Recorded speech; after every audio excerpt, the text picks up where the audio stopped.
খিল্লি হয়ে তোমরা সবাই কেমন আছো? আশা করি সবাই ভালো আছো। আর আজকে আমি যেহেতু কোথাও বাইরে ব্লগ বানাতে যাব না, তো বাড়িতে রান্না করব, দই চিকেন রান্না করব, যেটা আমি প্রথমবার রান্না করছি। আর নর্মাল মানে বাঙালি স্টাইলে রান্না করব, যেটা যারা মেসে বা হোস্টেলে থাকো তাদের জন্য অনেক হেল্পফুল হতে পারে ভিডিওটা। তো সবাই ভালো করে মন দিয়ে দেখো, আশা করি সবার ভিডিওটা ভালো লাগবে। ভালো লাগলে করে সাবস্ক্রাইব করে দেবে। তাতে হাই গাইজ বলো, হাই গাইজ। তো চলো দেখতে থাকো।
আজকের রেসিপিটা তোমাদের সবার কেমন লাগলো সবাই জানিও।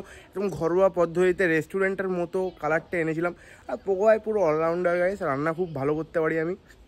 প্রচুর গরম লাগছে এখন ইদানিং, মানে এই দুদিন এমন ব্যবসা নিয়মটা পড়েছে ভাই, থাকা যাচ্ছে না। তো আই থিঙ্ক কাল পরশুর দিকে ভালো একটা ভ্লগ আসবে। আর আজকে একটা রান্নার ভিডিও দিলাম যেহেতু বাড়িতে ছিলাম। তোমাদের সবার হয়তো হেল্প হবে এই ভিডিওটাতে। আর চ্যানেলটা সাবস্ক্রাইব করে দাও, কারণ কি মজা হয় এই চ্যানেলে। তো চলো দেখা হচ্ছে আরেকটা নতুন ভিডিওতে।